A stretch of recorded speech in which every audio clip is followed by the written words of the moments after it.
दोस्तों, मैं उदा स्वागत करता हूं आपका आपके अपने यूट्यूब चैनल उदा नॉलेज अकेडमी में। दोस्तों, हम आपके सामने फिर हाजिर हैं आपके एसएससी जीडी और एनटीपीसी के प्रीवियस ईयर क्वेश्चन के साथ। दोस्तों, इस प्रैक्टिस सेट में हम आपको 30 क्वेश्चन कराएंगे जो बहुत ही इंपॉर्टेंट होंगे आपके सभी एग्जाम्स के लिए, जो वर्तमान में अभी 1-2 साल में होने वाले हैं, सभी के लिए मोस्ट इंपॉर्टेंट हैं। चलिए हम देखते हैं। और मैं इसमें आपको एक क्वेश्चन लास्ट में पूछूंगा जो बहुत इंपॉर्टेंट है, और ऐसे ही हम आपको डेली ये सीरीज चलती रहेगी। तो आप लोग चैनल पर नए हैं तो चैनल सब्सक्राइब करें और वीडियो को लाइक करें। चलिए चलते हैं अपने क्वेश्चन पर।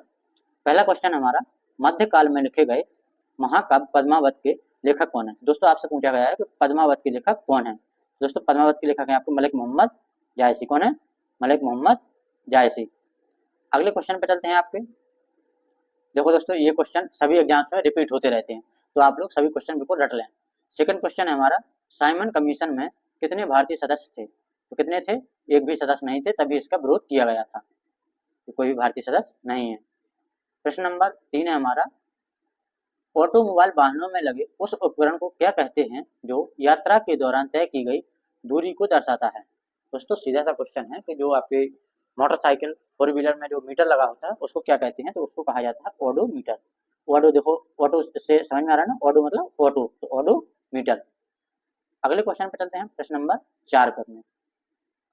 उस व्यक्ति का नाम बताएं जिसने 1971 में, कब ये 1917 लिखा है, सॉरी 1917 में महात्मा गांधी को चंपारण लाने में अहम भूमिका निभाई थी। मतलब जो चंपारण आंदोलन किया था महात्मा गांधी जी ने, तो महात्मा गांधी जी को चंपारण कौन लेकर गया था? ये गए थे राजकुमार शुक्ल जी। कौन गए थे? राजकुमार शुक्ल जी। देखो, ये क्वेश्चन मैंने आपको गांधी युग में कराया भी था, और देखो ये क्वेश्चन आपका एनटीपीसी में पूछा भी गया है। अगला चलते हैं हम, प्रश्न नंबर 5, नगर पालिका का सदस्य बनने के लिए आवश्यक न्यूनतम आयु कितनी है?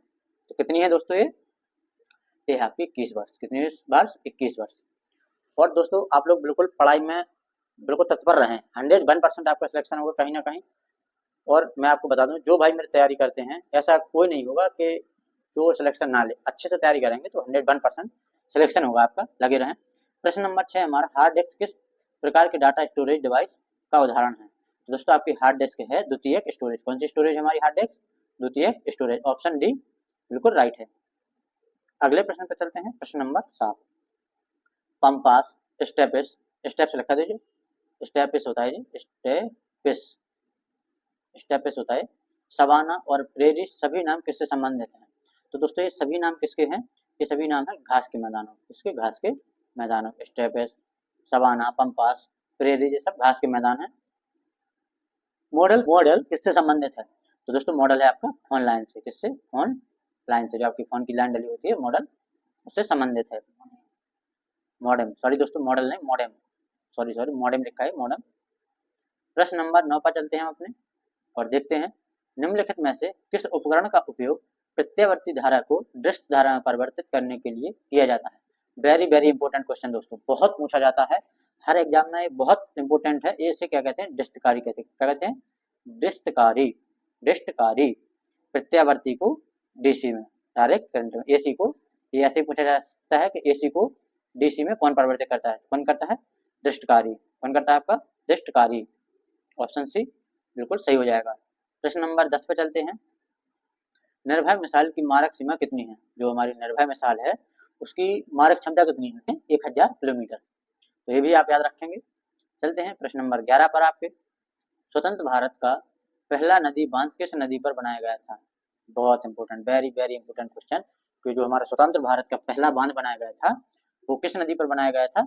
वो बनाया गया था आपका दामोदर नदी। किस पर? दामोदर नदी पर। स्वतंत्र भारत का पहला डैम दामोदर नदी पर बनाया गया था। अगले चलते हैं, प्रश्न नंबर 12, रक्त में कौन सा तरल मैट्रिक्स होता है जिसमें लाल रक्त कणिकाएं आरबीसी, श्वेत रक्त कणिकाएं डब्ल्यूबीसी और प्लेटलेट्स तैरती हैं? कौन सा है वो? तो दोस्तों, ये सभी पाई जाती हैं आपकी प्लाज्मा में। किसमें? प्लाज्मा में।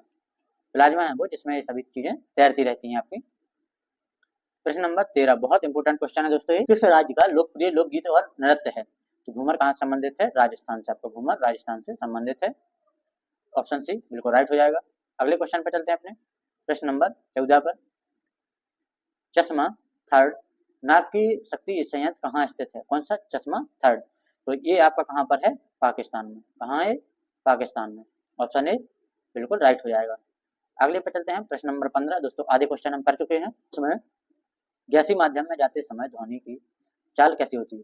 मतलब ठोस से गैसीय माध्यम में, किससे? ठोस से गैसीय माध्यम में, यहाँ पर मैं आना था वहां पर से, ठोस से गैसीय माध्यम में जाने पर जो ध्वनि की चाल है वो क्या हो जाएगी? ध्वनि की ठोस, हाँ बिल्कुल, गैस में ध्वनि की चाल घट जाएगी आपकी। ठोस से गैस में जाएंगे तो ध्वनि की चाल घट जाएगी। सल्तनत शासक गयासुद्दीन बलबन ने किस अवधि के दौरान दिल्ली पर कब्जा कर यहाँ शासन किया था? मतलब गयासुद्दीन जो बलबन है उसने दिल्ली पर शासन कब से कब तक किया था? तो ये किया था आपका 1266 से 1287 तक। अगले पे चलते हैं, प्रश्न नंबर 17 पर। भारत की संप्रभुता, एकता एवं अखंडता को बनाए रखना और इसकी सुरक्षा करना किसके अंतर्गत आता है? तो दोस्तों ये हमारा कौन सा अधिकार है? ये हमारा मौलिक कर्तव्य है। क्या है? मौलिक कर्तव्य है। ये हमारे जो मौलिक कर्तव्य दिए गए हैं उसमें से है। चलते हैं प्रश्न नंबर 18 पर अपने। हैदराबाद के चार मीनार का निर्माण किसके द्वारा कराया गया था? तो चार मीनार का निर्माण किसने कराया था आपका? ऑप्शन बी बिल्कुल राइट हो जाएगा। अगले पर चलते हैं, प्रश्न नंबर 19 पर हमारे। निम्नलिखित में से कौन सी उत्पादन गतिविधियां कार्बन डाइऑक्साइड की सबसे बड़ी उत्सर्जक हैं? मतलब किससे कार्बन डाइऑक्साइड सबसे ज्यादा निकलता है? वो है दोस्तों ताप विद्युत उत्पादन। किस पे? ताप विद्युत उत्पादन। ऑप्शन डी बिल्कुल राइट है आपका। अगले क्वेश्चन पर चलते हैं, नंबर 20 पर। निम्नलिखित में से किस कोशिका को कोशिका के पावर हाउस के रूप में जाना जाता है? वेरी वेरी इंपॉर्टेंट क्वेश्चन दोस्तों, बहुत पूछा जाता है क्वेश्चन, और यह है आपकी माइक्रोकॉन्ड्रिया। कोशिका का पावर हाउस माइक्रोकॉन्ड्रिया को कहा जाता है। ऑप्शन बी बिल्कुल राइट है। प्रश्न नंबर 21 है हमारा। इनमें से किसने 1867 में भारत की प्रति व्यक्ति आय की गणना की और उसे अपनी किताब poverty and on British rule of India में प्रकाशित किया? दोस्तों ये बहुत पूछी जाती है क्वेश्चन कि poverty on and on British rule of India किसकी पुस्तक है? तो ये है दोस्तों आपके दादा भाई नौरोजी की। ऑप्शन डी बिल्कुल राइट है इसका। अगले पर चलते हैं हम, प्रश्न नंबर 22 पर। अर्जुन पुरस्कार किस क्षेत्र में विशिष्ट योगदान के लिए प्रदान किया जाता है? तो दोस्तों आपको अर्जुन पुरस्कार दिया जाता है खेल के क्षेत्र में। किसमें? खेल के क्षेत्र में। ऑप्शन सी बिल्कुल राइट है आपका। अगले पर चलते हैं, प्रश्न नंबर 24 पर 23 पर देखते हैं। बैंक दर वह ब्याज दर होती है जिस पर क्या होता है दोस्तों? आपका केंद्रीय बैंक वाणिज्यिक बैंक को ऋण देती है। क्या होता है? जो केंद्रीय बैंक हमारी आरबीआई, और वो वाणिज्यिक बैंक को ऋण देती है। तो इसका ऑप्शन सी बिल्कुल राइट है आपका। अगले पर चलते हैं, प्रश्न नंबर 24 पर। इनमें से कौन सा पुरस्कार भारत में खेलों और प्रतिस्पर्धा के कोचों को दिया जाता है? तो दोस्तों ये है आपका कौन सा? द्रोणाचार्य पुरस्कार। जो हमारे कोच होते हैं उनको दिया जाता है। कौन सा पुरस्कार? द्रोणाचार्य पुरस्कार। चलते हैं अगले क्वेश्चन पर, प्रश्न नंबर 25 आपका।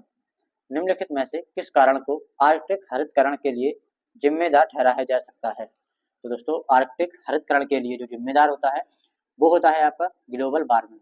जो बर्फ पिघल रही है हमारी, तो वो पिघल रही है ग्लोबल वार्मिंग के कारण। प्रश्न नंबर ऑप्शन डी बिल्कुल सही है।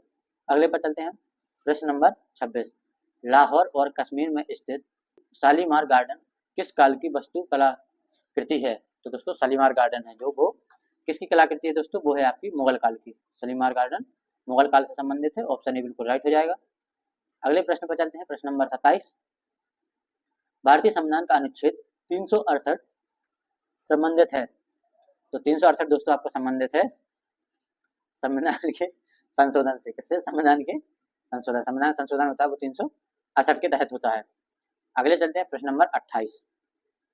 आधुनिक कंप्यूटर किसी भी कार्य को करने के लिए निर्देशों के एक समूह का पालन करते हैं। इन निर्देशों को सामान्यतः क्या कहा जाता है? जिस पर कंप्यूटर काम करता है उसको क्या कहा जाता है दोस्तों? प्रोग्राम। क्या बोला जाता है? प्रोग्राम। प्रोग्राम के तहत कंप्यूटर काम करता है।